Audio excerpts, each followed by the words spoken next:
the heck is up, everybody? Welcome back to the Storymoders podcast. My name is Robert. His name is Mike. Oliver is out there sleeping somewhere. I don't know what he's doing. Ollie, what you doing, bud?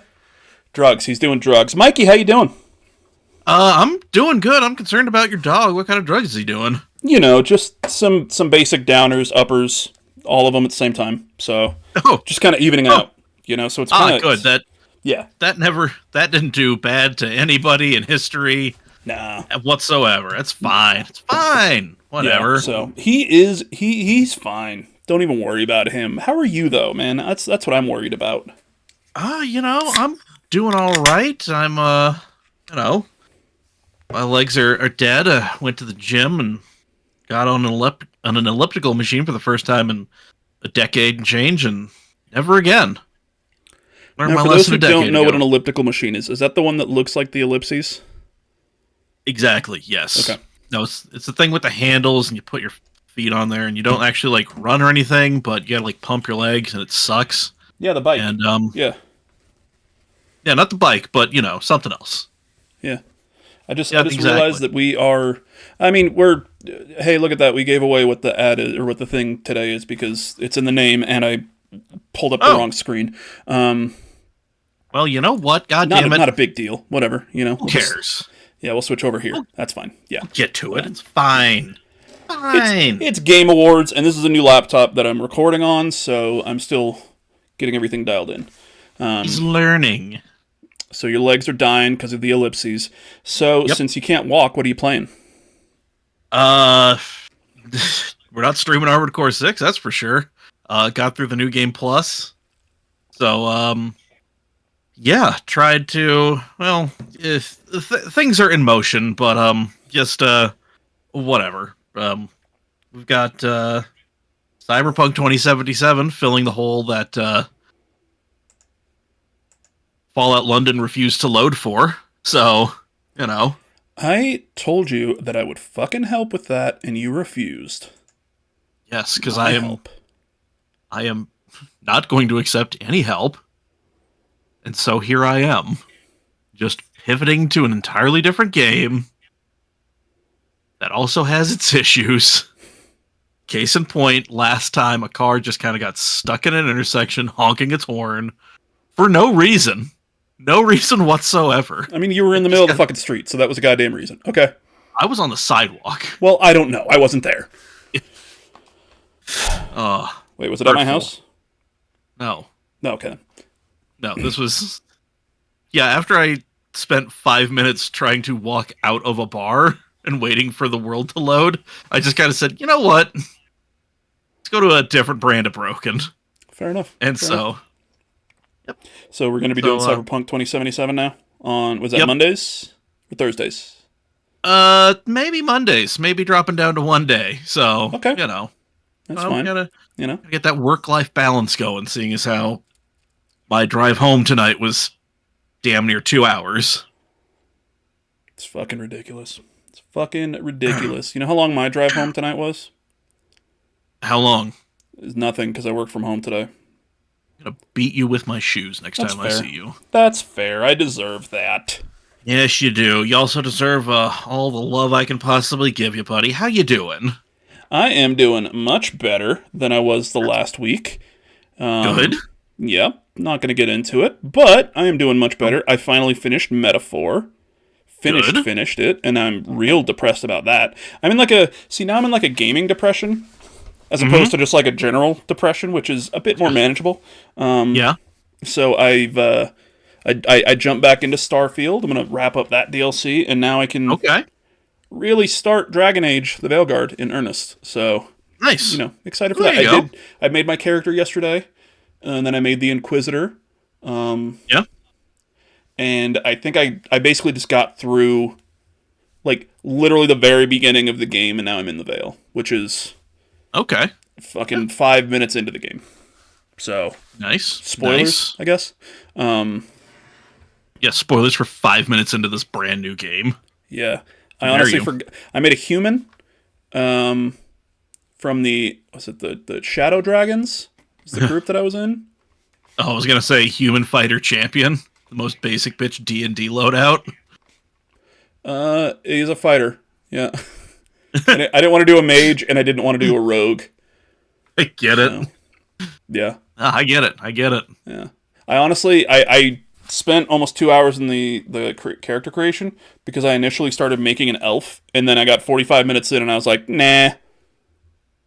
No. Just backed out. I was like, you'll lose everything. I was like, that's what I want. It's like, yeah, I want to do that. I'm here to start over. So. Yeah. But yeah, that's I'm gonna be playing that. And, okay. I need to play 1,000 X Resist still. Fucking need to. Yeah. I've had it on Steam for months now, and I've just not jumped into it because I've been playing, these 200-hour fucking games. Yeah, you've been playing these monstrous games. Yeah, but hey, my game of the year list is wrapping up pretty nicely.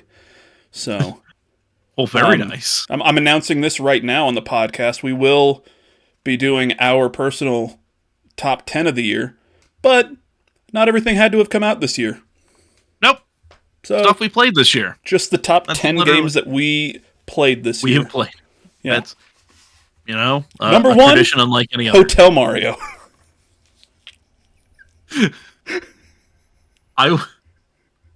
For being on the shit list, that game was actually pretty fucking fun. Right?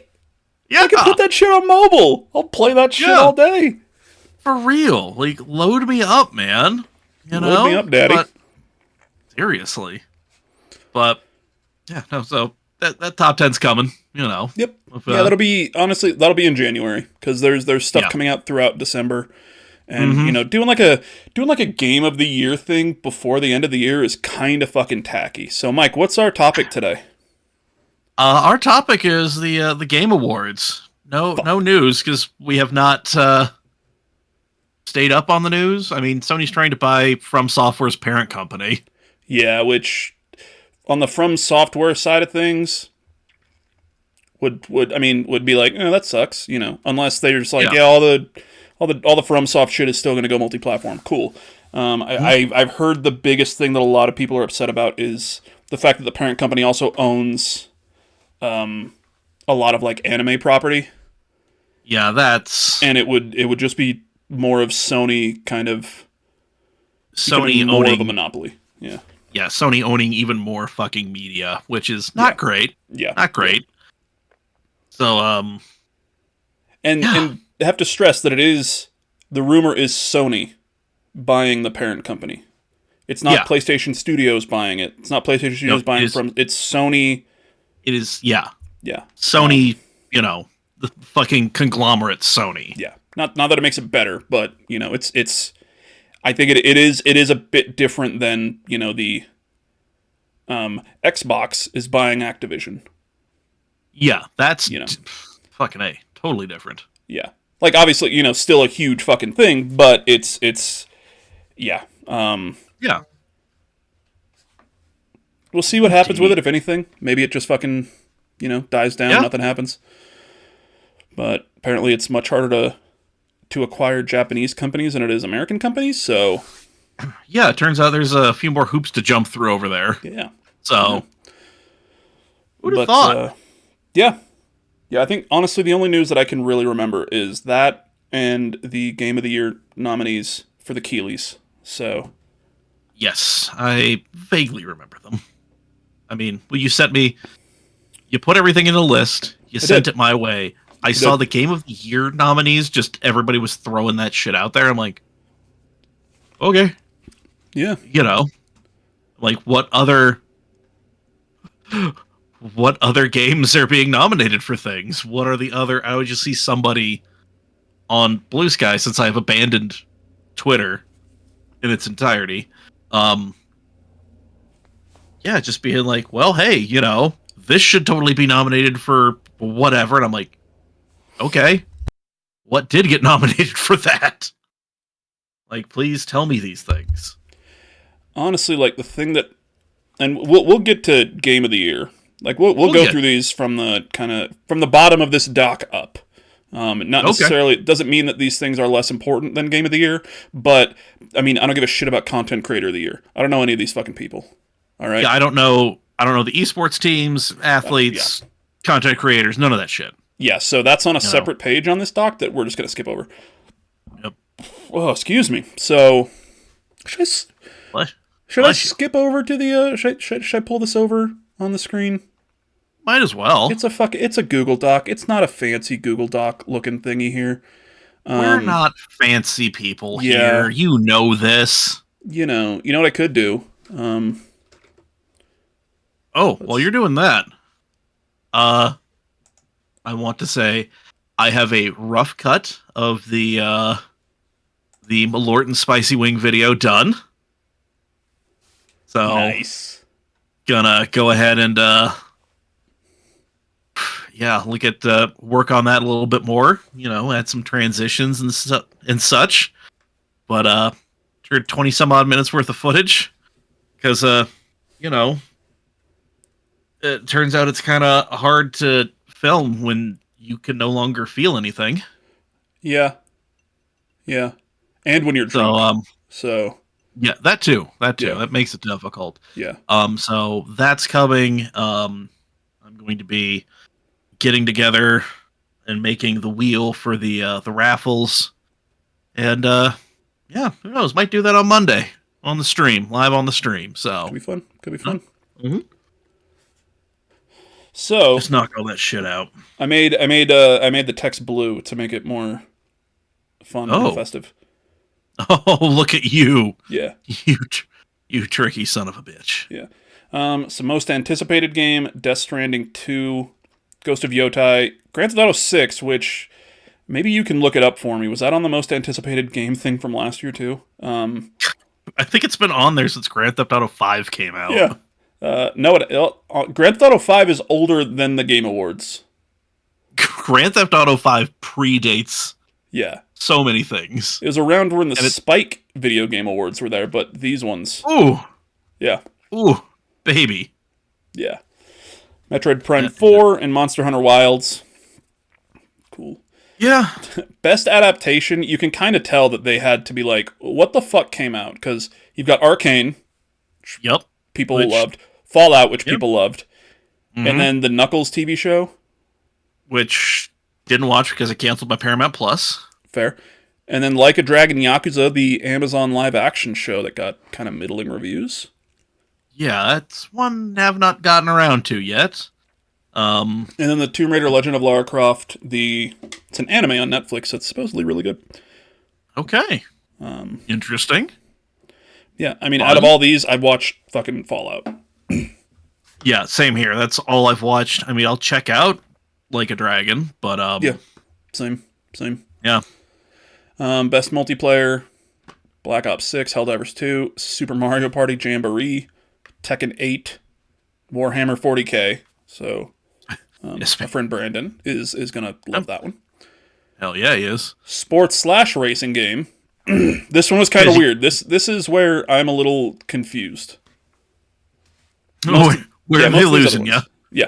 Most of these most anticipated, yeah, those are 5 huge games coming out. You could say switch out fucking Metroid Prime for Shadows.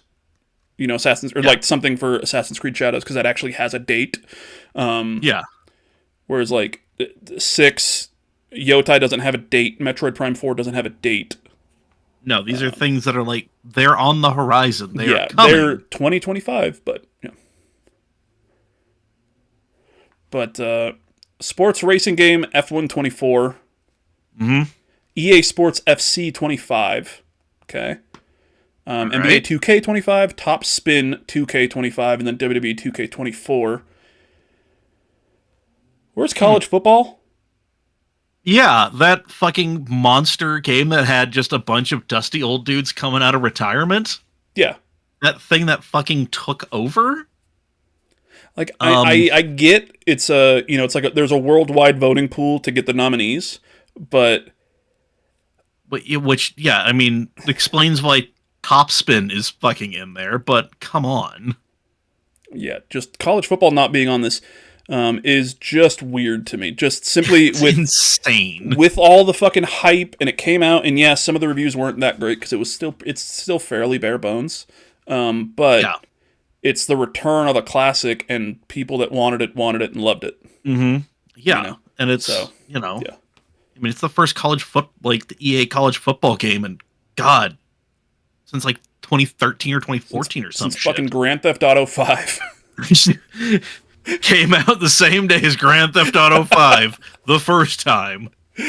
Sim strategy game, Age of Mythology Retold, Frostpunk 2, Kunitsugami, Path of the Goddess, Manor Lords, and Unicorn Overlord. I have played one of these demos and was not that big of a fan of it, so... I have one of these in a library, and that's because I got it for free. Never installed it, though. Yep. But it's there. I saw Unicorn Overlord coming out, and I was like, oh, that looks cool, and it's Sega Atlas, whatever. I tried the demo out, and I got like 20 minutes into it and got to the fighting, quote-unquote, and you don't do it, and I was just like, why am I here, then? What are we doing? Yeah, Best Family Game, Astrobot, Princess Peach Showtime. Okay. Super Mario Party Jamboree is not a family game. No, it tears families apart. It does. It tears families apart and it ruins friendships. Exactly. Legend of Zelda, Echoes of Wisdom, and The Plucky Squire. I played 2 of these. Nice. Yeah, and one of them is one of the best games of the year. The other is The Plucky Squire. Hey. Yeah. Yep. Fighting game, Dragon Ball Sparking Zero, Grand Blue Fantasy vs. Rising, which came out in 2023, but after the cutoff date, which is nice that it's not just like, hey, this is shit that came out in the last few months, really, or the last 6-7 months. Marvel vs. Capcom Fighting Collection Arcade Classics, which is kind of a weird pick. Yeah, just like compilation, but okay. It's a compilation of older games. It's not like it's like a remaster or like a remake or anything. No, it's just, hey, here's 8 games. But I will say, those 8 games do fucking rule. Yeah, but yeah, no, it feels like they had 4 and they needed 5 for the category. It feels like they had 3. And they needed to fucking do it with Marvel vs. Capcom and Multiverses. Yeah, that's just... I mean, I'm not the fighting game guy, so I don't know if there were other fighting games. I'm assuming there was other fighting games that came out in 2024 that could have been up for it, but... Yeah, there had to have been, but I mean, that's, yeah, that's a 3-horse race, and there are 2 also rans there. Yeah. And then, Tekken 8. So, okay. Mm-hmm. Best RPG. This one is going to be a tough one. Yeah, this one's... Yeah. This one's... There's a lot of hitters in this one. Yeah. There's not a weak link on this one. No, there... The weakest link could be fucking Like a Dragon Infinite Wealth, which is insane to say. Yeah, and I know people are going to say this. Also, Shadow of the Erd Tree, just because it's DLC. Like, that one's going to get heat just because of what it is. Oh, yeah, we will get to that, my friend. Because I've got fucking thoughts. So do I. Yeah. They might be the same as yours. I'm not sure. But RPG. Yeah. Yeah. Dragon's Dogma 2. You play Dragon's Dogma 1 or 2? No. No? Okay. No. Good talk. I have... Yeah. Glad to be co-hosting a gaming podcast where we reveal slowly that I don't play any goddamn games.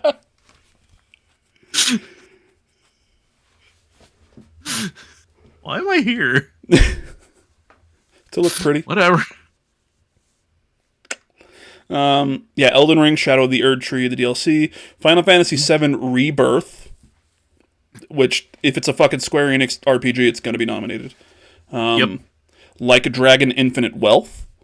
Mm-hmm. And some fucking scrub-ass indie game that no one's ever heard of. Metapor Refantazio. Who knows? Whatever. Is. No one's ever going to play it for 200 plus hours. Only an idiot would waste that kind of time. These next 2 ones also are getting some grief for kind of what what makes them, what they are. So, yeah, best action game, which according to the Game Awards, according to like what the Game Awards classifies this category as, that's the fucking word I was not able to think of. Essentially, an action game is a game that's primarily focused on combat. As for the game, the main gameplay hook is the combat. So you've got Black Myth Wukong, Call of Duty Black Ops 6, Helldivers 2, Stellar Blade, and Warhammer 40k Space Marine 2. Okay. And then best action adventure game, the way that they spin it is these are games that are not only focused on the actual gameplay of combat, but puzzle solving as well. Okay.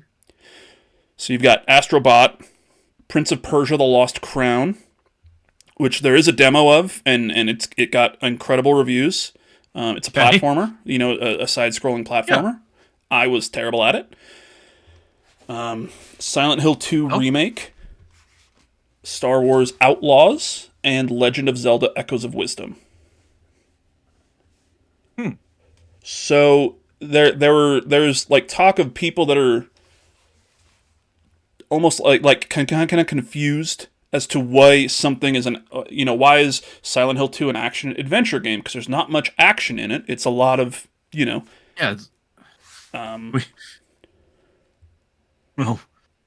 We say as I'm watching our buddy Faded Sky Jeff try to wail on something with a fucking. Yeah.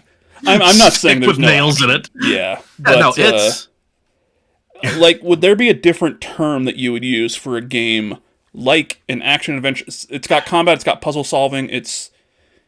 I mean, the action stroke adventure thing is kind of like. Yeah, I mean, I feel like adventure implies more like. Yeah, you're going out, like, there are more puzzles to solve than there is combat, But say action adventure and having that list, Black Myth Wukong, COD Black Ops 6, and all that stuff before it. Yeah. It's like, okay, I mean, yes, but, like, you're hitching two things together, Yeah. Like, you're making a grilled cheese with honey buns here. Can you do it? Yeah. Are you sure you want to do it? I mean, we'll find. I mean, I'll report back next week after I get prodigiously high on Friday. But no, I don't like. I would say something like Horizon. That fits to me more like an adventure. Like, you're going out, you're exploring. Like, combat happens, but like, you have to go out and explore more of a world, So like, I like Outlaws in there and I think my hang up is the fact that they had to put action/adventure. No, exactly. Because it almost implies that there were too many action games, so we had to like stuff them in here too. Like, when you'd go to like FYE or Media Play or whatever chain that you had and spent lots of time in and had some core memories formed in there, and then you got real sad when they turned one into an electric bike store, then you had to drive by it every day for work, and a little bit if you died inside. Like, you would be going through and, like, flipping through like the used like movies or whatever, and they have them like, action A, B, whatever, and then you get to the end and it's just like WXYZ. All one thing, because it's like there's not a ton. Yeah. I honestly think if you took action / off of it, yeah, it would work. This is better. Yeah. Or even like best exploration / adventure, something like that, because like, honestly, you look at kind of Black Myth, Call of Duty, Helldivers, Stellar Blade, those five, you can see and be like, yeah, I get that. Those are action games. You're they're different types of action. You know, like Warhammer, Call of Duty, Helldivers are more of the, you know, like shooting, whether it's third or first person, and then Black Myth, Stellar Blade, you know, difference there. But the action adventure games, they fucking definitely vary between how much action and how much adventure. Yeah. You know, where if you just focus on the adventure part, you know, Astrobot is it's a platformer. You know, honestly, the action in Astrobot is pressing a button to do a spin attack and jumping. Yeah, like it was. You know? Yeah, like that was fun as shit. Yeah, to play. Yeah, but the adventure part is you're going through, you're finding all the other bots, you're solving the puzzles to get, you know, to unlock everything. It was it is like a very simple, kind of straightforward, but it is an adventure because you're out there kind of going to these different worlds and getting the bots and like seeing different things. Yeah. You know? Man. Yeah, that action slash. Somebody get Jeff Keighley on the horn. Keighleys! Keighleys, you got to drop that action slash from Adventure. It's just muddy in the waters there, buddy. Puzzle game. Best adventure / puzzle game. Yeah. Because adventure and puzzle are both... action, adventure, puzzle are all terms that are really, you know, kind of wide, you know, to go.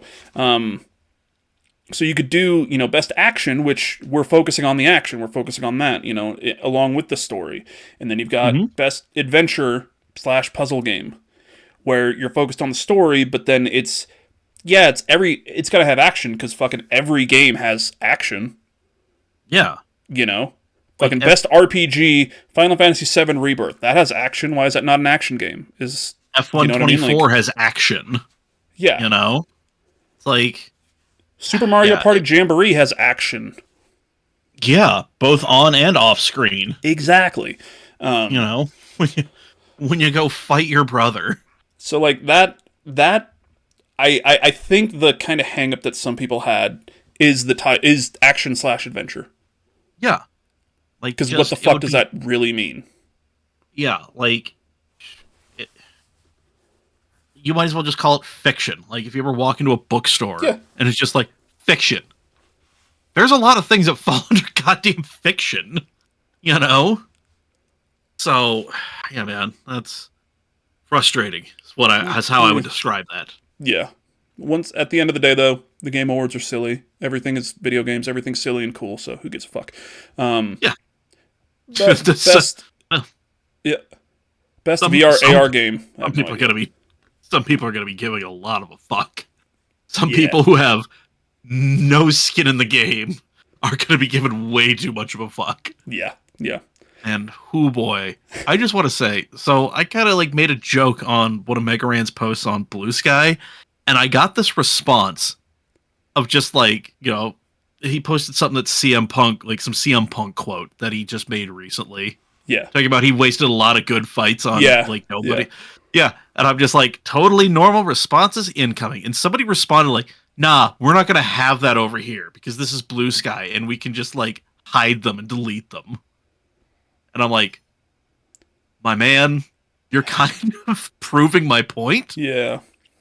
But also, man, it is an open social media platform.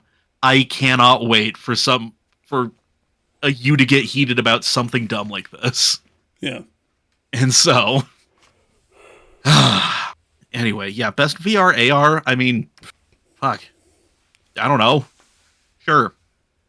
Arizona Sunshine remake. I think it's a Nick Cage movie. Asgard's Wrath 2. Okay. Which got like fucking perfect score reviews. Okay. Like, kind of funny. Gave it a 10 out of 10. Jesus. Yeah. Batman Arkham Shadow, which also got really great reviews, and people kind of thought, oh, it's just the Arkham team. They're making something. They're making... there's a VR Arkham game that's going to suck because they're just using the license for Arkham, and apparently, no, they really fucking got into it. Good. I mean, that's... Shit, remember when fucking VR games were just like a roller coaster you strapped to your face? Yeah. That dumb shit? Yeah. So Like, the Batman Arkham Shadow devs, Camouflage, apparently when the game was first revealed, they yeah? put out the trailer. And it was like you could almost tell immediately it was at first it was going to be Batman, and then it was like, oh shit, it's going to be Arkham. And then the like MetaQuest logo came up before Oh. kind of everything else. So on kind of funny content, Barrett Courtney, massive Arkham fan, they recorded him watching that trailer for the first time. Yeah? And it was like, hey, sit down, at the computer. You haven't seen this yet. Let's go ahead and watch this. And it starts up, and you could see in his eyes, like, oh, fuck, that's Arkham. Oh, shit. Yeah? Oh, No. VR. And, like, afterwards, it's like, what do you think? And he's like, why? Like, his response is like, why are you making an Arkham game? Why aren't you doing, this? Whatever. So the devs of the game saw his reply. And apparently one of the things they wanted to do was to get Barrett Courtney to be like, okay, I get it, and it's good. Nice. Like, this is somebody, kind of, in the video game, sphere, Yeah. who's been very vocal about these games and about how much he loves the Arkham games. Yeah. And they're like, we think that we're gonna be able, like, what we're doing is going to impress him. That's what we want to do. That's not the only thing, obviously, but No. But, like, yeah. they basically were just like, hey, this guy is kind of our target audience. Yeah. Also, he has an audience. Yeah. Which So is, they actually, like, they went on Kind of Funny on the launch day when they, like, reviewed the game and everything. And Barrett gave it a score. He reviewed it. I want to say he gave it like an 8.5 out of 10. That's not bad. Yeah. And his biggest problems with it were the Oculus Rift headset dying too quickly. No, Like the battery life on the headset. So that feels more like a problem for Oculus yeah, than to, yeah. feels really unfair to ding him for that, Barrett. No, I don't think he didn't ding the game review score, but he, like, one of the things he said is like, I would play for like 2 hours and I was really, I was having a good time, and then the battery thing would go and I'd have to stop and charge the battery. That would be hilarious if it's just like, man, this game is perfect, except it kills the battery real quick. 8.5 out of 10. Yeah, Arkham Shadow, Metal Hellsinger VR, and Metro Awakening. Cool. VR games. Yeah, Best mobile game. Mobile. Yeah, AFK Journey. Okay. Balatro, which I haven't played. I've seen a shitload about it. I've seen a shitload of people playing it. I just haven't played it myself. I have seen multiple people on the timeline saying this is their game of the year, and I'm like, yeah, cool. Yeah. I also think a lot of things that aren't going to win should win. Case in point, Everton. It's sad, buddy. No, it's all right. It's whatever. Yeah. Quarterfinals of the Champions League, and we still have 2 games in the group stage. So, yeah, I gotta find this. I'm gonna make you log into Instagram because I'm gonna find this reel and send it to you. Do it. It's from this house music account that I follow, and it somehow relates to football hooliganism. Okay. Yeah. I look forward to that. All right. Best mobile game. Balatro. Pokemon Trading Card Game Pocket, which came out fucking 2 weeks ago. Yeah, but I cannot escape this goddamn game. No. I mean, I wake up every day and I rip a couple packs. I do not play it, but I hear constantly about people ripping packs. Yep. I pulled a Pikachu EX today with a fun art thing on it, so I was happy about that. And then Wuthering Waves and Zenless Zone Zero. Okay. These are games. Zenless Zone Zero is MiHoYo, who also makes Genshin Impact and Honkai Star Rail. No, Honkai Third Rail, I think is what it's called. I don't know. But Genshin Impact just dropped on Xbox yesterday or today. So, yeah, free to play. I don't know what the fuck it is. Yeah. Best debut indie game. Animal Well. Hey. Got great reviews. Balatro, once again. Manor Lords, Pacific Drive, and The Plucky Squire. And I will say, Pacific Drive is one that I'm always just like, that does look pretty fucking rad. I thought that game was going to not be good, so I counterpicked it in my Game Critic League, and it fucked me because apparently it got really good reviews. Yeah. So yeah. Bummer. Animal Well. It got, like I said, great reviews. Balatro got perfect scores, places. Manor Lords does not fucking look like an indie game at all. It looks gorgeous. No, it just, yeah, like that is for your fucking debut indie game, and that's what you're coming out with. Like, holy shit, friend. Yeah, like that's a move. If this were me, I would swap out the Plucky Squire. Yeah, something else, because that one, I mean, love most of the Devolver catalog, but that one just kind of... That game had so much potential, and I liked a lot of it, but then there were just some things about it that I could not get into. But I did get into on the PlayStation Plus Game Club podcast with Kevin. I feel like a dick now because I forgot the name. I've been on this podcast like 4 times, and now I cannot remember the name, and I feel like an asshole. Because I think it's the PlayStation Plus Game Club podcast. But my mind always wants to go to Book Club because that's what it is. But yeah, PS Plus Game Club podcast. You can get it on all podcast things, including YouTube. It's not a video one. It is just audio. Okay. But I've been on a few episodes. The most recent episode is on the Plucky Squire, and you get to hear me complain about things that are probably my fault, and probably the fault of my Xbox connected to my TV. So, all right, love it. Yeah, PS Plus Game Club. Also, it's just a great podcast. Every month they talk about it. It's once a month. They talk about a game that's on the PS Plus library, and he has a couple of guests on every month, and yeah, great time. Okay. But yeah, Plucky Squire. This category, I'm most shocked that 1000X Resist isn't in. Yeah, that is weird. But I also don't know if that is their debut game. But best independent game, Animal Well, Balatro, Lorelei and the Laser Eyes, which is a puzzle game, Neva, which is from the makers of Gris, or Gris, Gris, I don't know how to pronounce it. Gorgeous game, but yeah, I haven't played Neva. Neva's also gorgeous, but I played Gris, and it's gorgeous, and it's a platformer. It's great.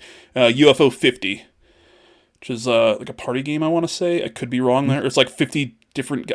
It's a kind of a weird concept. It's a cool concept, but yeah. Okay. But 1000X Resist not being nominated for this with all of the reviews that it got, all the great scores that it got, is kind of weird. To me, at least. Best community support. Huh. Sure. Yeah, Baldur's Gate 3, I guess. Yeah. Final Fantasy 14, Fortnite, Helldivers 2, and No Man's Sky. I don't understand what this category is supposed to be.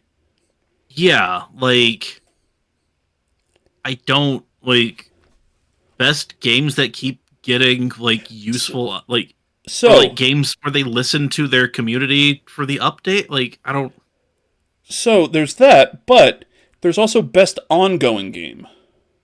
Ongoing game, I feel, is like live service game. Like ongoing game, I feel is live service. But I mean, No Man's Sky is an ongoing game. It's getting massive, packs of free DLC all the time. Yeah, like Jesus, like that is the best $25 I think I've spent on gaming, and like constantly getting more shit. Yeah, like I bought the original game used for PS4, and just since then it has just been like, here you go, here's more stuff. Yeah, we're making this game better. Sony kind of painted us into a fucking corner, and our studio founder really, somebody should have taken his phone away. Yeah. But he tweeted his way from through what it. I've read, a lot of people are like, yeah, all the shit that they talked about that would be there at launch is there now. Took a long time. Yeah. But it's like, it's fucking awesome. But I just don't know what the difference between best community support is outside of, if I've got a problem and I reach out, they've fixed it, I guess. Hold on, I'm gonna... While Mike's looking up what the description is there. So best community support, Baldur's Gate 3, which the most that I've heard them come out with community-wise was saying, hey, thanks everybody, we're not making DLC. We're going to start working on our new game. Here's patches, and here's you can do mods, like mod support. Yeah. God damn it. Final Fantasy 14, Fortnite, Helldivers 2, which, I mean, Helldivers 2 I can kind of see just with the way that they do their kind of outreach, and the fact that they use social media and like that community thing to actually push forward the game itself and the lore, which is super cool. But yeah, then best ongoing game. You've got Destiny 2, which released the final shape this year, which I think is their last DLC. I think so, too. Yeah, Diablo 4, which released one or two things of DLC this year. Final Fantasy 14, Fortnite, and Helldivers 2. So what is the difference for those three games? Yeah, like, what are these categories and what do they mean? God damn it. Yeah. Yeah, I'm not finding anything useful. Yeah. I think if you go to the Game Awards website and you go through all of the things, there's just like a little blurb.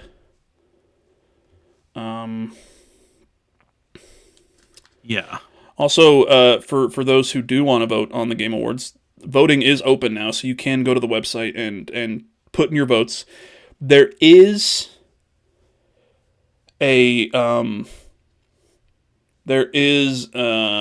another category that will be opening up on December 2nd, which is the Player's Choice or Player's Voice Award, which is 100% voted on by, the players. Okay. Best community support, recognizing a game for outstanding community support, transparency, and responsiveness, inclusive of social media activity and game updates / patches. Best ongoing, awarded to a game for outstanding development of ongoing content that evolves the player experience over time. It feels like one could be within the other. Yes. So, community support, inclusive of social media activity and game updates patches. So, community support is they fixed broken shit. Ongoing is expansions. They keep giving shit. So, did No Man's Sky fix shit, or did they add shit? It feels like they fixed shit once, and then they just keep adding shit. It feels like they're just like, all right, whatever. I don't... But yeah, I mean, these two categories, it kind of like action, adventure, like, these two could, like you said, just be one. This is the Martian getting... Especially if 3 out of 5 in each one are the same fucking games. This is The Martian getting nominated for a Golden Globe as a comedy. Like, this makes no sense. Yeah. This is The Bear at the Golden Globes getting nominated as a comedy. Yeah. Like, funny moments, yeah. Not a funny show. Yeah. Like, good You know, those have funny moments? Schindler's List. Yeah. Yeah, like, there's humor in a lot of these things, but that doesn't make... Just because you laugh at something doesn't mean it's a comedy. Yeah. All right, moving on. Games for Impact. Odd category, but okay. Closer the Distance. Indica, Neva, Life is Strange, Double Exposure, which just came out to middling reviews. Senua's Saga, Hellblade 2, and Tales of Kenzera Zao. So, the description on this category is for a thought-provoking game with a pro-social meaning or message. Okay. All right. Well. Okay. Sure. I think it might just be the title of it. Yeah. Because games for impact, when all the other categories are best whatever, it's just like, yeah, these are 6 games that we're, calling out for their impact. Cool. Okay. Yeah. But now one of them is going to win the award. It feels like you it feels like you should have either just had this be its own thing, nobody votes on it, you don't know who else was up for it. Yeah. Or you call out these 6 games. Yeah. They all get a Games for Impact award. Yeah. But I mean, I don't know. Maybe that's just me as a fucking dumb white guy. Yeah, sorry about that. Once again, right. Probably fucking great games. I haven't played any of them. I haven't heard of Closer the Distance. Yeah. Indica, I think VerumDex played this on his stream, and it was weird. Neva, once again, just came out. It's from the Grease devs. Life is Strange Double Exposure. Yeah. Senua's Saga Hellblade 2. Which I know the first Hellblade game dived very deep into the mental state of Senua, the main character. And Hellblade 2 does it as well, but and then Tales of Kenzera Zhao is it's a platformer based on kind of African mythology, which is super cool. Yeah. So there's nothing. I'm not saying there's anything wrong with the games themselves. It's just it seems like this category is designed to say these games, great, right? Fucking great, right? Anyway, one's getting an award. Yeah. Yeah, it just this is a weird one to be voting on. Yeah. You must feel bad voting for one of them and not the other ones. Yeah, seriously. Which, honestly, almost the same as the next one. Innovation in accessibility, which it could be a bit different. So Call of Duty Black Ops 6, Diablo 4, Dragon Age The Veilguard, which, honestly, Dragon Age The Veilguard, I feel could probably also have been up for Games for Impact with the way that they handle gender identity and how it could actually be part of the game, 100% optional. Yeah. For those fucking dorks who saw it and are like, what? But it is a very big part of, when I'm making my character, I could have given my character top surgery scars, which are... Damn. Yeah, which... That's wild. Yeah. You only see if your character's not wearing a shirt, and you look for them. Yeah. Because there's a little, on-off thing, and I put them on, and if you look, there's just a line, just a little line right here. You turn them off, that line goes away, but it's okay, yeah, if I'm looking, I could see that they were there. Huh. And on this character creation screen, yeah, I could probably see them. When you're playing the game, probably not, because you're moving, you're doing shit. Yeah. But you've got that, you've got, right off the bat, you choose your pronouns, your pronouns and your gender identity, which aren't tied together. So there's been a lot of games that do that, where they're like, okay, yeah, so you're going, you have your pronouns he, him, she, her, they, them. But if you choose she, her, cool, you're a woman. You're a woman character. Mm-hmm. Or you pick the female body, with the breasts and the lack of a penis, and it's like, oh, okay, so you're going by she, her pronouns, and this is your body, so you're a female. When that might not be the case, you might be non-binary, anything like that. So I feel like Dragon Age could have been up for that, but accessibility also really good.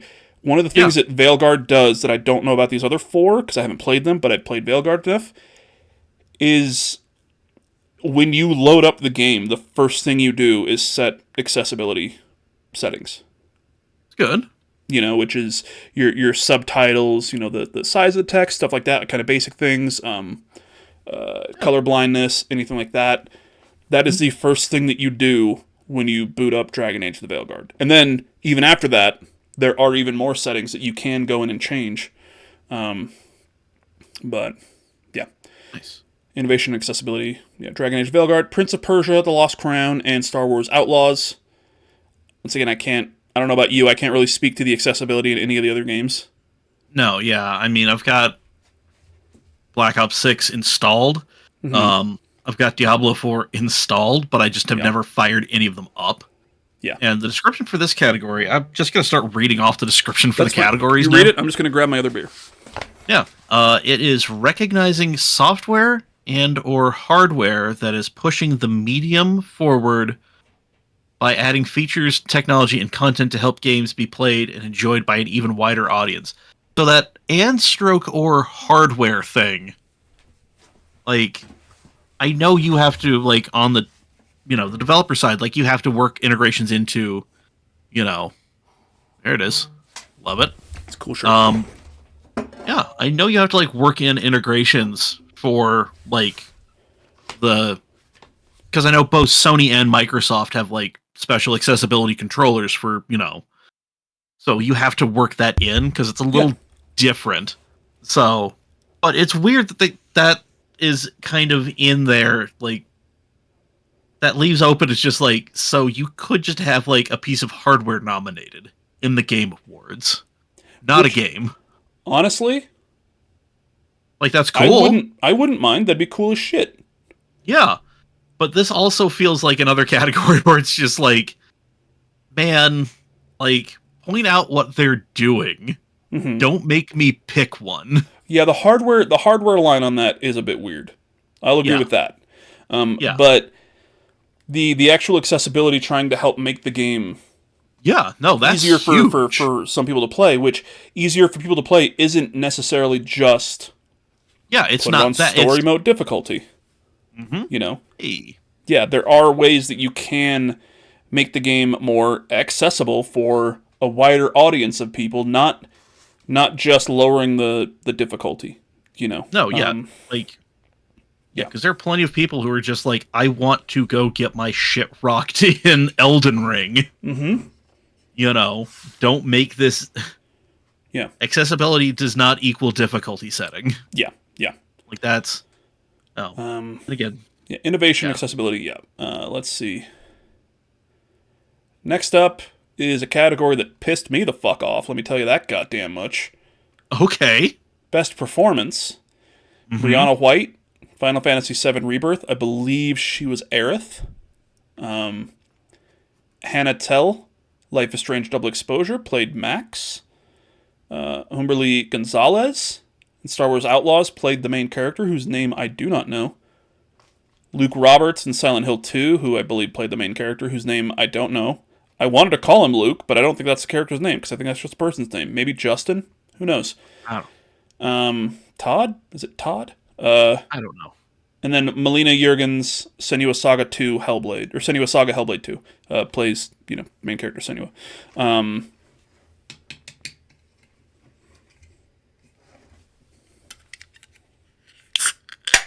Tell my boy fucking Heismay was not goddamn nominated for this shit.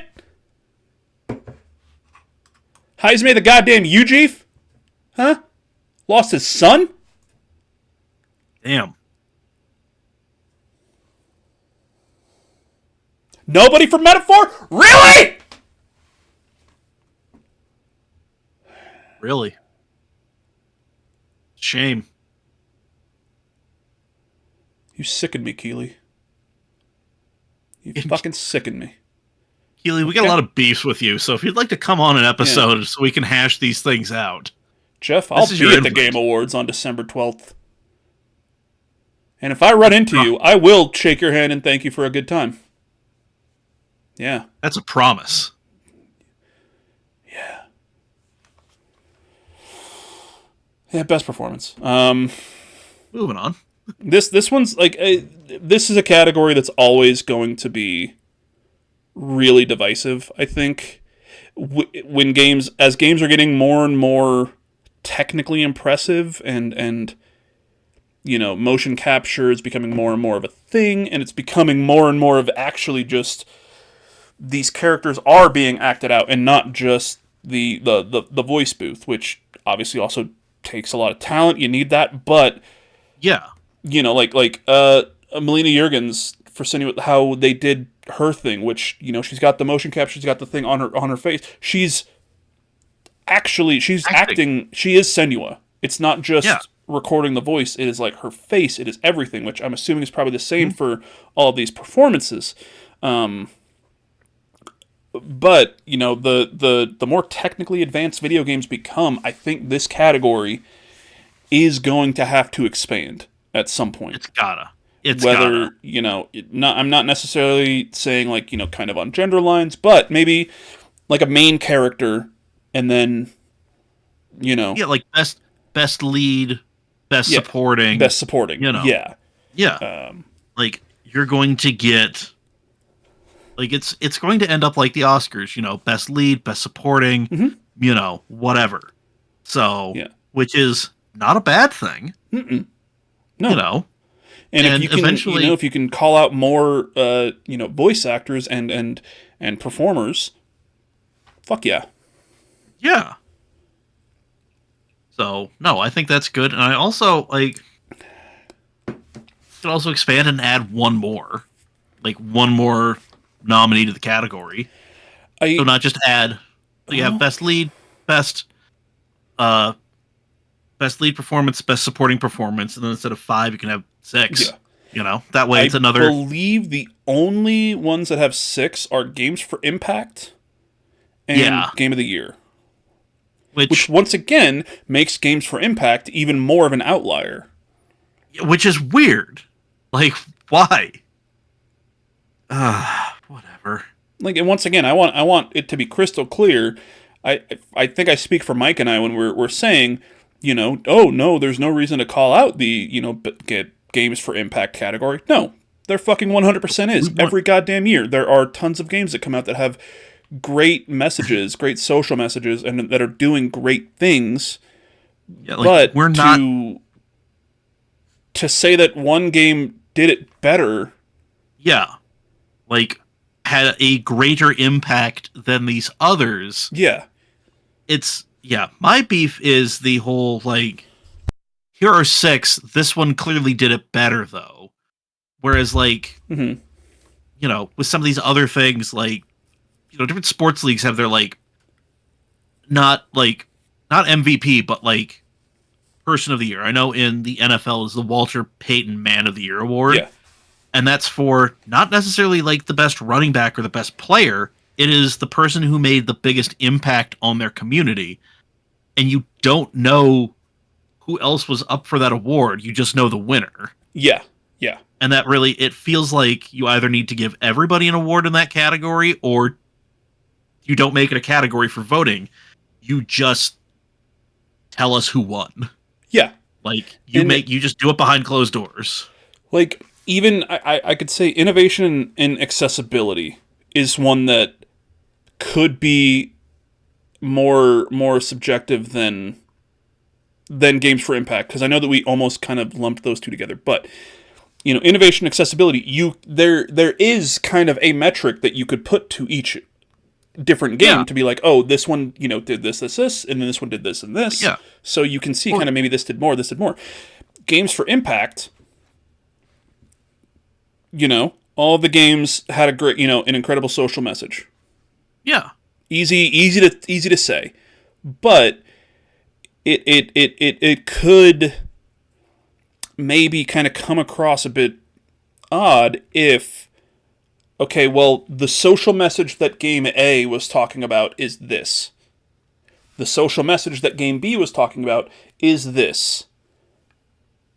Does this make it better than this because of the message they were going, or are you voting on this because it has a message, but also because of the game and how it plays, how you liked it?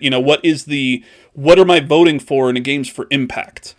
Because if a social message doesn't resonate with me personally, but it does with somebody else, Yeah. Like And, yeah. Yeah, like that is an incredibly subjective category. Yeah. Like too subjective for this Too sort of subjective for the category it's trying to be, in my yeah. opinion. Yeah. You know, So that could very much be a thing that you've got you called out 6, cool. Okay, throughout the show, hey, here's another one of the games for Impact. Boom, boom, boom. exactly. You know, Just you do a couple of throw it in categories. there. Here's another one. Yeah. Yeah. So Yeah. But anyway. yeah, best performance, we talked about that. Best audio design, which I'm gonna kind of mark it up with these kind of two together. So best audio design, which is do you have it pulled up on your thing what it's called or what they refer Best to it as? audio design, recognizing the best in-game audio and sound design. So this is independent of the score and the music. Yeah, so this is like Foley artists almost. Yeah. Astrobot, Call of Duty Black Ops 6, which I always think that every year in this audio design category there's a shooter that does, incredible work. Final Fantasy VII Rebirth, Senua's Saga Hellblade 2, and Silent Hill 2. So, yeah, like there's always a shooter because sound design is super important to that. And then also for something where like tension is being created. So in something like Silent Hill or where, like kind of horror games, yeah. that's like sound design is huge. So, let me ask about that. Yeah, man. And as someone who just doesn't play a lot of the horror games, and if our friend Mad Exposure wasn't streaming right now, actually she is streaming right now, and I could go into her chat and ask her, but yeah, I'm not going to. Yeah. Is it the audio design that helps make things scary, or is it the score? Because you've got those tense moments, and you've got kind of that almost, I'm picturing kind of scenes that build up that tension, and they do use a score to kind of, you got that low, almost It is orchestral thing, So I am coming at this from more of like a film sort of thing. So like if you like the score is obviously big, but there are moments where there is no music. It is just the sounds there and isolating certain sounds or like playing up certain sounds like like quick breathing, like hearing footfalls, stuff like that. Yeah. Like these little sounds build tension. If they weren't there, it would just kind of like, okay, there might be still some tension, but it's not, it's not as much as like sound design is kind of an unseen hand in a lot of this stuff. You don't notice it when it's really good. You notice it when it's bad or non-existent. Fair. Like that's kind of how it is. Okay. Yeah. That makes sense. So yeah. But yeah, like I said, there's always going to be one of those shooting games, and like you said, there's always going to be if there is an atmospheric kind of horror game. Yeah, the audio design there will be called out. Oh yeah. Senua's Saga, Hellblade 2. Once again, I feel like if they did the same thing that they did with the first Hellblade, where when you're wearing the headphones, like you get immersed into Senua's mind. Oh yeah. But yeah, audio design for Astrobot, I can tell you was great. Yeah, and I mean like that's another thing. Like it's like in some of these sounds, like they do like they end up transcending whatever game they're in. Yahoo! And move on. Yeah, or like the fucking hit marker from like Call of Duty, or that. Like the "you died" sound from like Grand Theft Auto. Yeah. Like how many videos have you seen with a sound from a game? Like they've transcended just being in the game and being a part of the game. Like they're starting to influence pop culture. Like they become a cultural touchstone. Yeah. Sort of thing. So that is audio design, and then best score and music. Very similar once again. Astrobot, Final Fantasy VII Rebirth, Metaphor, ReFantazio, Silent Hill 2, and Stellar Blade. Yeah. And this is outstanding music, inclusive of score, original song, and or licensed soundtrack. Okay. So it is also licensed. Okay. This is... Yeah, so this is just fucking music. Like that's... Music and, background music and licensed, potentially music. I know we're doing a big predictions episode. Yes. It's coming out on December 12th. We're recording it on the 10th, but it's coming out the day of the Game Awards. You'll have, our predictions, and then we're going to have a massive fucking just group of people going over this. And it will be live. We will be recording that one live over on Twitch. I know at least on twitch.tv/Mr_Hawks182. If Mike wants to also co-stream it, yes. And I know that at least a few other people that are going to be on the panel are going to be streaming it on their Twitch channels as well. So it's going to be kind of a multi-stream thing. But yeah, we will be doing kind of predictions live. Probably not for all of these. No, I think there's going to be like 10, 12 people. there's way too many people to try to go through all the fucking categories. But I'm bringing that up because I'm going to say right goddamn now, best score in music is Metaphor ReFantazio. Hey. If you have not listened to the fucking battle theme in Metaphor, it is insane, and it is one of the best things ever put into a video game. Okay. You got a rapping monk, Mike. Rapping monk. You listen to it, you're like, no, I get it. It's a rapping monk. Yeah. It's insane. Yeah. Best score and music. All right. Best art direction. For outstanding creative and or technical achievement in artistic design and animation. Okay. So you got Astrobot, Black Myth Wukong, Elden Ring Shadow of the Erd Tree, Metaphor ReFantazio, and Neva. So read that back to me again. For outstanding creative and or technical achievement in artistic design and animation. So would you put that as like just best graphics? Or kind of obviously there's a whole thing, but there's a whole thing, and I'll call out one thing in particular that I think will hopefully help kind of illustrate the larger point of this category. In the FromSoft games. Yeah. Notice how like the different pieces of clothing and like cloaks and everything and bits of armor, how they move and how they interact with the world around them. Like that is very much so a FromSoft thing, and that is something they've put a fuck ton of time into, seeing how different fabrics actually like will move and do all of that stuff. So like that's something that could get Erd Tree,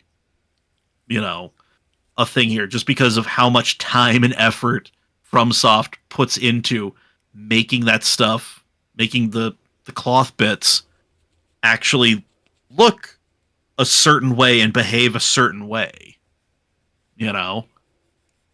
So, and I'm not, like I wouldn't argue with that at all. Because FromSoft games are gorgeous. Yeah, no, and this is like beyond just like best graphics, because that's also one of those. It's just like, like if you give me something that's like, I can crank the fucking like, can overclock my GPU and CPU, and I can make anything look fucking mind-bendingly beautiful. Except for 2 Human. Well, yeah, that, there's only so much I can do and how much I'm willing to spend on this box here. Yeah. But yeah, it's the littler things, the details, not just the overall graphics, but like you know. So, once again, yeah, the details and incredible detail work. Yeah. I'm thinking of Elden Ring, okay? Just because it's on this list, okay? Yeah. Walking through the world, seeing Yeah. how things interact with each other while I'm playing the game, incredible. Fucking gorgeous. I pull up the menu, and it looks like shit. I pull up the things that I'm interacting with, kind of that aren't in the game itself, and it looks just, here's info. That's... And once again, this is probably very biased on my part, but I look at Metaphor ReFantazio, the game world itself, it looks good. It looks like a JRPG would. It's got great JRPG, anime graphics. It looks like ye old Persona, Yeah. Ye old Persona is a good way to put it. But the fucking menu, you pull up the menus, you pull up all the things you're interacting with that aren't in the game world, and there is a sense of style.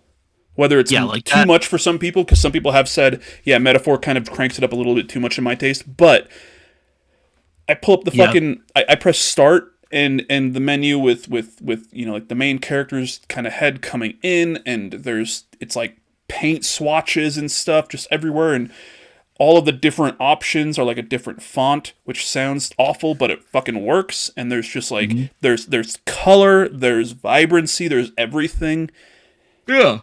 And all of like that the art direction is obviously that's a big one. That's there's so much that goes into this. Mm-hmm. Oh yeah, no, and that this is one of those like depending on the person. Mm-hmm. This is one of those. It's just like you're looking at very specific criteria, but also, somebody's going to be like, okay, menus, whatever, but like the game itself, like they're going to be looking at like character models and animations and all that stuff, and they're just going to totally discount the menus. And other people like like you're going to be looking at the gameplay and like the menu interactions as a whole, because it is a whole cohesive thing. A game it's not just bits, and it is a whole goddamn thing. Yeah. And honestly, I think this is another category that you might be able to split up. Yeah. This is definitely, you could... God, how many fucking categories? There's a lot. So, I mean, it's not like they're going to, because there's already way too many fucking categories. And they don't even... they go over all of them on the show, but they don't all get... No, they don't get play... Yeah. I mean, on Jesus stage. Christ. There's 29 categories. Yeah. No, this is... Yeah, art direction, I think, is a real... It's just such a fucking obtuse term. It is, yeah. And it's one of those, like... Okay, this is like this feels like costuming and set design. Mm-hmm. Like it's a technical Emmy. You get that in like a conference room at the Holiday Inn the day before the actual Emmys. Like you're still invited. You still got to go to the Emmys. You still say I want to go to the Emmys, and you still did incredible fucking work. Yeah, like you did something that I sure as shit I'm never gonna fucking do or be able to do. But yeah, like some of these categories, this is something we can get. This is something I might jot down for the that live prediction episode. Just be like, hey guys, real quick. Fair enough. Which of these should we accent to on the Thursday before? Yeah. That sort of shit. Like, which of these should be given out in the Ramada room at the Holiday Inn? All right, best narrative, mm-hmm. which is a fucking loaded term.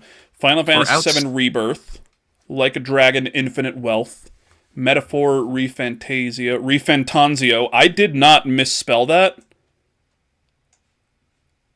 Okay.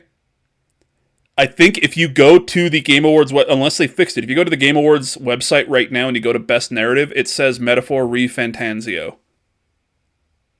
Yep, Refantazio. Yeah, so this was not me. No, I fucking copy-pasted this list. This was misspelled by Keighleys. No. In best narrative, it only has the one N. Oh, okay. Yeah, but because I do remember seeing it when I put my That's votes in, I was weird. like, that's not what it's called. But yeah, Metaphor ReFantasio, Senua's Saga, Hellblade 2, and Silent Hill 2. Yeah, Now, this for outstanding storytelling and narrative development in a game. So so basically, here, best story, best, yeah. yeah, basically like how good is your story and how well do you tell it? Yeah. So here's one of God. my arguments in this category specifically. And it is Silent Hill 2. Yeah. Because I don't want to take anything away from the people, from Bloober Team who recreated, who remade it. It is on a technical level a new game. Okay? Yeah. I will not argue against that. But also The it's a game narrative, that was already yeah, the narrative was there. How much, and maybe this is just because I haven't played it, and I yeah. haven't played, the original, but like, if you're remaking a game, then you are remaking that story. The biggest thing you're pulling from something that you are remaking is the narrative. Mm-hmm. The characters and everything you can change, but that narrative is what you are remaking. Final Fantasy VII Rebirth, on the other hand, that is them, they are really expanding that story into fucking 3 games. Did they need to? Who fucking knows? But, like... Back in my day, it was just 3 fucking discs. Back in my day. Yeah, exactly. Oh, tangent, real quick. Where did it go? Remember how I told you that Metaphor on the Xbox came with 2 discs? Yeah. Yeah, so that is disc 2 right there. Yeah. Never left this case. What?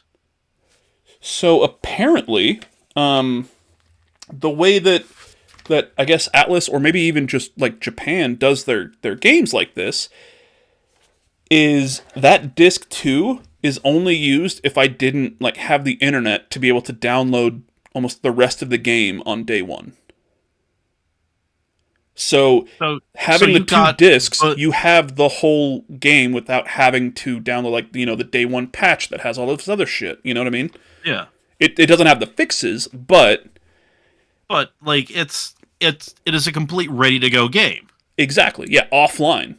Apparently, that's what I learned. Yeah, which was because I finished the game and I was like halfway through my replay and I was like, wait, I didn't switch discs. What the shit? Yeah. And I looked it up. Yeah, apparently, if you don't have internet, if you don't have an internet connection, and you put the game in, it's going to say, it'll probably be like, hey, yeah, pop in disc 2 to continue installing, and then you're good to play.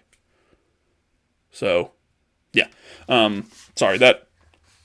He said the 3 discs thing, and that got me sidetracked. Yeah, no, but, yeah, narrative-wise, Rebirth is, you are really expanding it. And maybe Silent Hill 2 does expand it. Maybe it changes things, and that's just on me not knowing.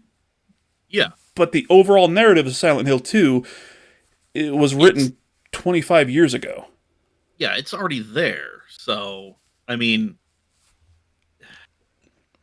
that again feels like we needed something to fill the category. And we can't just pop in another indie game. I mean, I was about to say, like, you didn't need to put Silent Hill 2 there to fill out the category. There's so many fucking games that came out this year. Oh, yeah. But, alas, here we are. Whatever. Now, like, if I'm fucking wrong about the Silent Hill 2 remake, please let us know in the comments and let us know on Blue Sky. I've just seen bits and pieces of the game played, but by far and large, it, from Silent everything, it's Silent Hill 2 for modern hardware, which is, again, not a bad thing. Like, we're not saying it sucks, but we're also, we're saying maybe this probably shouldn't be here. For this one category, best narrative. Yeah. Again, see previous examples of The Bear as a comedy and The Martian as a comedy. Like, not comedies being nominated. Like, it's a thing. It should have gotten nominated its own thing, but whatever. Moving on. Yeah. Best game direction, which apparently also has 6 nominees. So there are Yes, this has 3 that have 6 6. nominees. Astrobot, Balatro, Black Myth Wukong, Elden Ring Shadow of the Erd Tree, Final Fantasy VII Rebirth, and Metaphor ReFantasia. What does this one say on the site? Awarded for outstanding creative vision and innovation in game direction and design. Fuck does that mean? Yeah, like I know all games have a director, Yeah. like the guiding hand, like it should look like this, feel like this. This is what I want out of, the performers, yada yada yada. But man, like these are some shitty like these are terrible descriptions of the categories. Yeah. Yeah, Like, they might as well the have thing just is, said like in the Oscars, best director, yeah. it's Spielberg up for this movie. Yeah, it's the Catherine Bigelow up for The Hurt Locker. You know what I mean? Like, yeah, it is. You're calling that out. Yeah, it is this person for this piece of work. Yeah, and this is like, and these are just games. So like, yeah, I don't know. Okay, sure. I don't know what this category really entails. Once again, if you can explain it to us like we're dumb idiots, because we are, please do. Mm-hmm. Please, by all means, we're here to be explained to. But like, because if this is overall, yeah, the best game direction with the best graphics and audio and gameplay and this, then what's the difference between that and Game of the Year? Yeah, like it feels like you can't have best game direction and also like you can't win this and lose Game of the Year. Yeah. Like it feels like one has to go with the other. Like, but again, that's just me. I'm just thinking now. Mm-hmm. So this splitting up best game direction and Game of the Year almost seems like okay. Like it almost seems like these two categories should not have the same nominees. Yeah, or like because game direction, there could be it sounds like okay, yeah, you made the best game that you could. It looks gorgeous. It does this, but it plays like absolute fucking ass. Yeah, like what you did is impressive, but I don't want to fucking play this game. It's a slog. Yeah, and it's like, man, goddamn, like it's categories are confusing and angering. It doesn't help that I'm sleepy. Yeah, that's fair. God damn it. Well, I think we are on the Big Daddy here. Game of the Year. Yes, we are. Metaphor ReFantasio. I wrote Astro Butt because it made me laugh. I saw that and I giggled. Hold on. What? Yeah. This is the same as best game direction. Yeah. These are the same 6 fucking games. Then what is the difference? But, whatever. Metaphor, Astrobot, Final Fantasy VII Rebirth, Elden Ring, Shadow of the Erd Tree DLC, Balatro, and Black Myth Wukong. I capitalized K in Wukong. I didn't know that you weren't supposed to. Whatever. This is the one that a lot of people are fucking mad about. Yeah. Well, I mean, from what I've seen, people are just generally mad about Erd Tree being in there because it is a DLC. Yes. So I want to hear your argument for or against it. Like, I mean, against, obviously, it's not a game. It is an addition to an already existing game. Like, it's there, but for it expands upon the previous existing work it introduces new things, and also it takes for fucking ever to get through it. Like, it is a game-sized thing. Like, you know, I can see both sides, but I'm leaning more towards it should be included because of the fucking scope of it. You know? And it's just like, if you want to pick nits, it's like Final Fantasy VII goddamn Rebirth. That's part 2 of a 3-part story that came out when I was 13. Like, I know how it fucking ends. I know I can pinpoint the moment when my heart gets ripped in half. Alright? Shit. I know how this story ends. You know? So, like, if we really want to pick nits with that shit, like, we can totally do it with every game. Like, you can present me with an argument, and I will, like, Astrobot. Cool. It's awesome. It is just an evolution of a tech demo, and then it is just, like, Sony being like, hey, remember when we did this? Remember Crash Bandicoot? Remember Ape Escape? Yeah, those games were cool, weren't they? Okay, bye. You know. Like, I can tear down everything. Balatro, okay, I don't know, goddammit, and every description I've heard of that fucking game. It just confuses me more. Yeah. You know, a Black Myth Wukong, like, cool.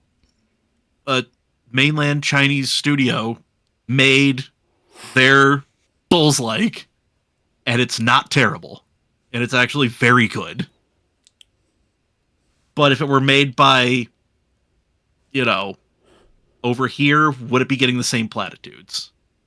You know, Erdtree, DLC, Rebirth, part 2 of a 3-part story, Metaphor, ye old Persona. Like, it's, you know, it's a great, it looks awesome. It also looks a lot like Persona. Like, I can tell you that it is awesome. Yeah. No, I want to, god damn it, I do want to play the shit out of it. Really. Because I'm just like, but yeah, I'm listening to you. Yeah. You just might see me do something on the other screen here, so. That's fine. Yeah. Yeah, so it's like, you can, again, like, we can pick nits with all of these picks. You know? But again, like, your fucking vote is your vote. I don't, like, this is a made-up pretend thing. To get people to buy games, effectively. Yeah. You know? This is like weird tribalism. This is the Nintendo versus Sega versus Sony console versus PC. This is, you know, weird tribalism at its worst. At its best, it's just a fun thing to talk about for a couple days afterward. So, but on a more positive note, yeah, there's not a bad game in the bunch here. So, this is not one of those things where it's just like, what the fuck are you doing here? Like, Astrobot played it, amazing. Balatro confuses me. See, but everybody who's played it fucking loves it. Black Myth Wukong. I watched Neo play that for a fucking hour, and I'm like, I kind of want to play this shit. This looks fucking great. Elden Ring, it's on my list. I'm just waiting for it to get cheap, because my broke ass is broke. So, you know. Fair. Final Fantasy VII Rebirth, I've got a small amount of tattoos I want to get. And that Final Fantasy VII fucking materia, ooh, baby. That's up there.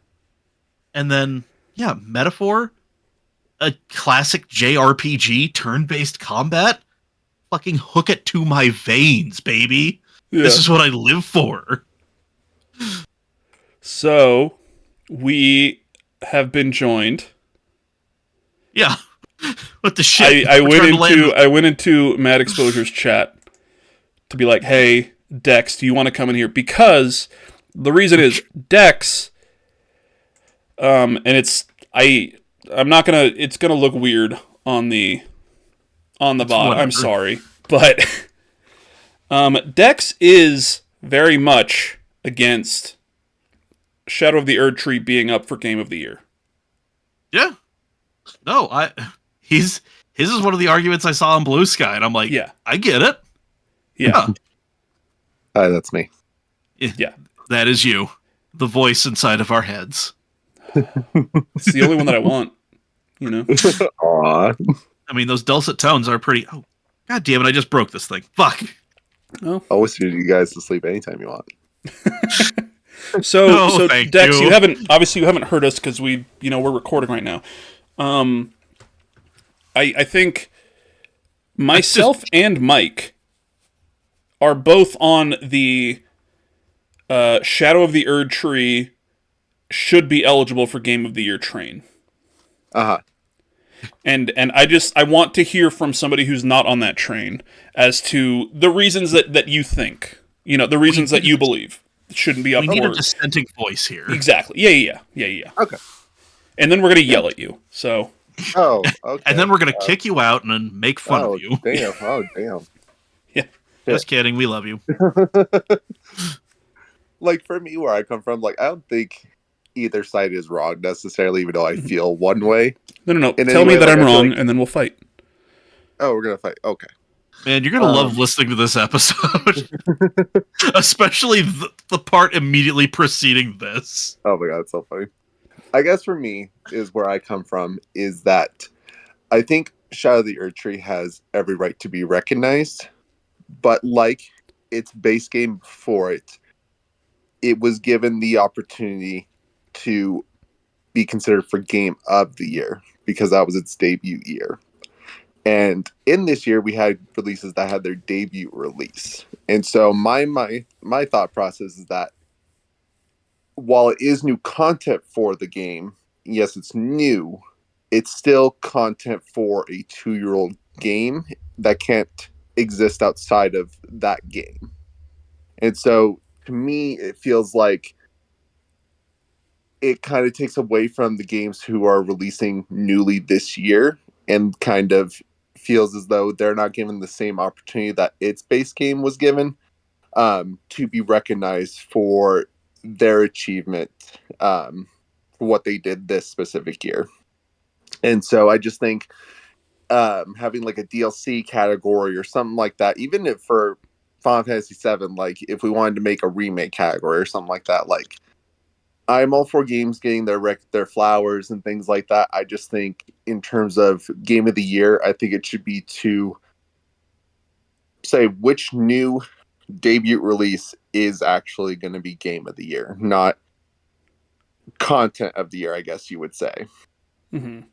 Now, my rebuttal to that, because I completely get where you're coming from. You do need to own Elden Ring to play Shadow of the Erd Tree, and not only that, you do need to be a good amount into Elden Ring to be able to access Shadow of the Erd Tree, and I don't think anybody's arguing against that. Okay, but if what From Software does with Shadow of the Erd Tree is better than other, brand new games that have come out this year, why shouldn't it be up for Game of the Year? And it's not just, and I do think that it has to go on a case-by-case basis, because Shadow of the Erd Tree is what, like, it's 30, 40 fucking hours. It is a game, They could have milked it and been like, yep, this is a standalone game now. Like what is it? Assassin's Creed Mirage.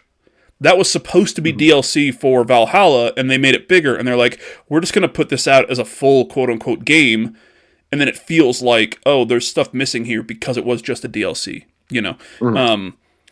But if what they did with this DLC is that much better than what other studios did with their full, quote-unquote, full games, I feel like saying that it's just a DLC almost does it a disservice. Does that make sense? Yeah, I can see where you're coming from with that. And once again, I'm not saying that you're wrong. I don't think you're saying that I'm wrong, but I especially for fucking this year, if they were like, oh, by the way, there's a new category and it's best DLC. It's like, oh, so you just didn't want to put Erdtree in for Game of the Year. You know, like, you made a category for Erdtree. Yeah, I can see why someone would feel that way. But the other thing is, so one of the arguments that I saw, and I'm not saying that you said this, but I think, you know, you were in some of the kind of funny chats as well, and you saw it. One of the arguments was like people saying, oh, but it's not a full game, it's just a DLC. You know, it's not the full Elden Ring game. Okay? Then, by that logic, Final Fantasy VII Rebirth shouldn't be nominated either, because it's not a full game. It is literally part 2 of a trilogy. You don't need to own Final Fantasy VII Remake to play Rebirth, but you are only getting a third of a story there.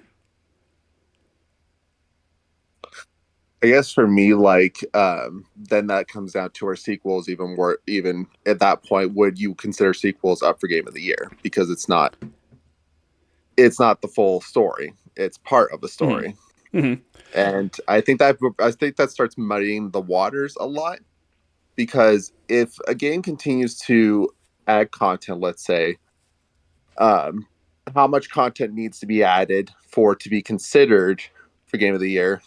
Does it be 30 hours? Does it be 20? Does it be 60? Mm-hmm. Like, I think it starts coming into, what are we going to consider a DLC is big enough or necessarily good enough to be considered for that, I guess. I just feel like it starts muddying a lot of the discourse, and I feel like it still is taking away from these debut games that released this specific year, where Elden Ring, when it went up for Game of the Year, got its fair shot with other games that released that year. Mm-hmm. Mm-hmm. Oh shit. I had it in my head, and I was gonna say it. Yeah, no. So what you're saying, you know, what would make it worth it, quote unquote. I think that goes back to what I said. Like, it is a case by case basis. You know, Mm-hmm. where there are, like, a DLC like this is 30, 40 hours. It is, if you literally just put that on the store, like, by itself, and I could click into it and just play Shadow of the Erdtree and then go back to the menu and then go into Elden Ring, and it's a different thing, I would feel like, okay, that's a game. Could be a sequel, maybe it's a side story, but that Shadow of the Erdtree is a game. Okay? Whereas, you know, I'm playing Starfield right now, and I'm playing Shattered Space. If I were to spend even $30 on Shattered Space and be able to play that without having Starfield, I would feel ripped off. Mm-hmm. Because it's like, oh yeah, and it's fucking like 10 hours or something. It's a lot of content, but it is not, it doesn't feel like it could stand alone. Mm-hmm. Do you know what I mean? Where Mm-hmm. Shadow of the Erdtree, once again, if you were able to cut that off, you know, and just make it so I can load into Elden Ring Shadow of the Erdtree, it's a spin-off, you know, like that's enough. Yeah, that would feel like a game. That would feel like what fucking the Like a Dragon devs do, where they make a new game in the same fucking engine and sell it. Like a Dragon Gaiden is the same fucking world and everything as the other Like a Dragon games, and is especially the same world as Like a Dragon Yakuza, or Yakuza Like a Dragon, whatever the fuck. It's, you know what, pick a name. And I know they're going with one now, going forward, but still, you know what I mean. But they're, you know, reusing assets, they're reusing areas, they're reusing characters, they're doing all this stuff and telling a new story, and it is a new game. Gaiden probably could have been DLC for one of the other Yakuza games. But it's 30 hours long, it's 40 hours long, so it's a full game. And this is probably a weird way to put it, you know, because it is it is an expansion. It's DLC for an existing game. But if you can look past the fact that it is for an existing game, it is just a great game.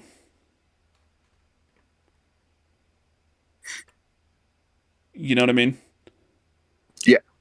And once again, I'm not trying to tell you that you're wrong or anything. I'm just... I think that line between just DLC or just a game is so blurred at this point with some of these things that... Well, like, for me, like, if I was to come at it from, like, a DLC that I love that is essentially of the same vein in terms of the amount of content, would be Shivering Isles for Oblivion. Almost pretty much an entirely new Okay. length of a And game. that does bring up, like, a whole new area, right? The Shivering Isles themselves. Yeah. Yeah. And so, even though I love the shit out of that DLC, and it's basically worthy of, like, that amount, like, it's literally, like, the content of a new game, Mm-hmm. I would still think I would rather say that, I don't remember when it came out, let's say it came out a year later from when Oblivion first released. Yeah. I still wouldn't want to see it in the category of Game of the Year because, again, I think games newly just releasing in the year should be the ones considered up for that. Because if it's just about releasing new content at a large amount, then a 6-year-old, 7-year-old game could win Game of the Year 7 years later. Yeah, but once again, if that content could be its own standalone thing and it's better than other standalone things that came out, which I believe in this case for Shadow of the Erdtree it is for both of those. It goes back to that kind of case by case thing where, like, why you're almost... And once, you know, at the end of the day, the Game Awards are fucking silly. It's not like these, you know, they make money. It's not like the fucking devs get really anything except for, hey, good job. So it's whatever. They might get a few more sales like the Oscars, but the fact that it's a DLC for an existing game that came out, what, like 2 years ago now? Was it 2 years, or was it last year that it was up for everything? Elden Ring came out in 2022. Yeah, so 2 years old, you know. It's if it could be its own thing and it's better than everything else, you know, I think that's where I'm coming from, and I understand exactly where you're coming from too. I would just say, like, you have games like a Dragon Infinite Wealth or Hell Harvest 2 that could have easily filled that spot. Yeah. So and I think you can make an argument that you may prefer Elden Ring, but I don't think you can make the solid argument that it is factually better than those two games. Well, I mean, obviously that's subjective when it comes to anything. But Mike makes a good point here. I think this could definitely be a really good conversation for our full-on predictions live episode, because then we can get kind of more feedback from live things. But I did want to, Dex, I did want to pull you in here and talk to you, because I know that out of all the people that I've seen online that have been like, no, it shouldn't be up for Game of the Year, you are the best one and the most reasonable fucking person. So yeah, you articulate your point way better than a lot of other people on this subject. So, but one more thing. Should fucking Silent Hill 2 be up for Best Narrative? Yes or no? And the answer is no. Again, I feel we need to table this thing for that live I honestly episode. don't have like a strong opinion, and honestly, at the end of the day, like, Elden Ring being up for Game of the Year is at the end of the world to me. It's just, if I had to give my opinion, that'd be my opinion. Yeah. So it's there, it's gonna be there, and that's it. All right, Dex, I'll put you on the spot. Are you going to be live streaming our prediction episode with us? I believe so. Fuck yeah. That's all right. I'm putting you on the spot. Maybe. We'll see. I don't know. Tune in to find out. Dex is actually going to be on 2 episodes in a row with us on December 5th and December 12th. So those are just, you know, teasers for future episodes. Mark your calendars. Yep. A double dose of Dex in December. We're using that. Yeah. As you should. All right, Dex, thank you so much, man. We love you. Love you, buddy. Love you guys too. Have a good recording. Yep. Talk to you later, bud. Bye. VerumDex, our good friend. Mm-hmm. There. And honestly, Mike, just the way that Discord had it on the recording, it is me in my own box, and then it is half you and half of Dex's non-picture thing in the other box. So Great. because my dumbass forgot, I assumed for some fucking reason that the shot that we are on right now that shows my web browser, that for some reason if I stopped sharing my screen, this would just pop up with a giant thing of Dex. It didn't, because it's looking at a different fucking program. So that's... Yep. I'm done. Whatever. So, there we go. Yeah, so Indie Game Awards, the one thing I'd want to call out about the Indie Game Awards, we won't look at the nominations, we're kind of long in the tooth right now, but yeah, they did something that I really liked, which every game could only be up for one category, plus which is great. Game of the Year. Which is, I think, a great way to do it. Yeah. So, because I was looking at the things, and I'm going to harp on 1000X Resist again. That wasn't pulling up in anything. Or, no, it pulled up in Game of the Year, the nomination for Game of the Year, but then only one other thing and then nothing else. And I was like, why the fuck is that only in one thing if it's up for Game of the Year? And then they came out afterwards and they're like, the games can only be up in one category plus Game of the Year if it's at that level. So, which is, no, I think that's great. I think that's a great way to do it. Yeah. So, okay. But like I said, we are running long here. It's all right, happens. But yeah, we're definitely gonna land this plane. Yeah, I mean, I feel like this was a really good conversation this week, though. It really was. Yeah. So this is one where going a little long was good because we didn't ramble. We covered some stuff. We explained some stuff. Yeah, good time. And the thumbnail for this episode, I have to give myself pats on the back. It's the Keighleys with his dumb face on the trophy. Fucking amazing. Yeah. Oh, Dex went back into Madeline's chat and said they yelled at me and called me stupid. So, yeah. Wow, Dex. Wow. I'm gonna go remedy this situation right now. Anyway, Robert, tell the people what you're dropping doing. down to once a week on Mondays? Probably just because, I was doing all these other streams because, I didn't have anything else going on, but now I have, a girlfriend and a dog, or 2 dogs, and, all of that stuff. Yeah. So. Yeah, so, we're probably just going to drop to Mondays, so have a more varied thing, so we're not just going to be doing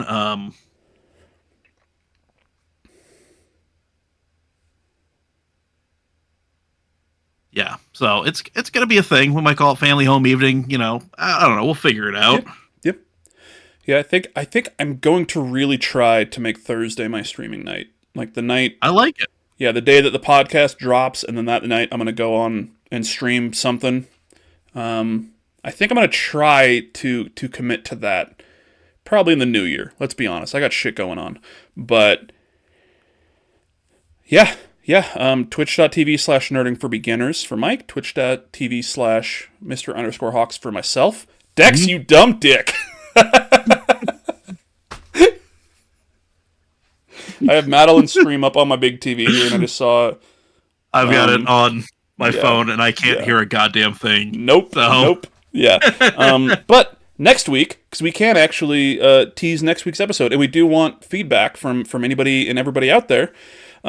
Next week is a Thanksgiving episode, technically, because it's coming out on Thanksgiving. So we're just going to talk about kind of the things that we were thankful for in gaming in 2024. Yeah. So if you've got anything that you are thankful for in 2024, whether it is gaming or even just slightly gaming related, please let us know in the comments. Seriously. In the comments on Blue Sky, YouTube, Spotify, everything. And you can because on Spotify you can comment on episodes. So yeah, I don't think we've gotten any, but maybe I just can't see them. Yeah. So let us know. I mean, best Thanksgiving foods to pair with your games, best games to play while everyone else is watching football or sleeping or screaming at each other about politics, best games to play, while or after taking a walk. Yeah, like these are all. Yeah, like we want to hear from you. Like just even if you're just like, I'm thankful for my friends that I met playing this game. Yeah, awesome. If I'm thankful for the friends I met while watching Kind of Funny. Stuff like that. Just literally, it can be as simple as that. You can create your own Thanksgiving category and hit us with it.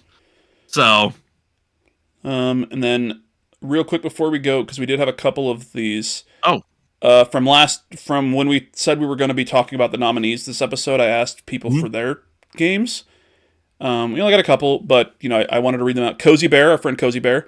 Final Fantasy VII Rebirth, Metaphor ReFantasio, Like a Dragon, Infinite Wealth, Astrobot, and Balatro. So 4 out of 5 of those were nominated. Yeah.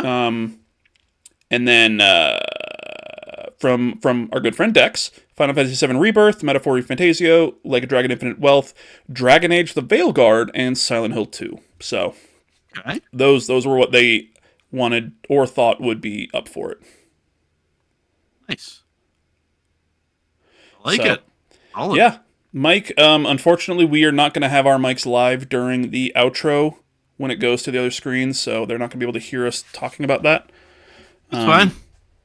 But I want to thank you for this week, and I want to thank everybody for watching/listening, and we will see you all next week. Mike, I'm going to hit the outro music. Okay. There it is. That is playing now. Yay! So, Mike, I love you. Love you too, buddy. All right, and thank you for being cool with me being super fucking late today. It's alright, it happens. Again, that fucking 2-hour drive home. Yeah. That sucks. See y'all next week. Be good, be safe. Cash money forever.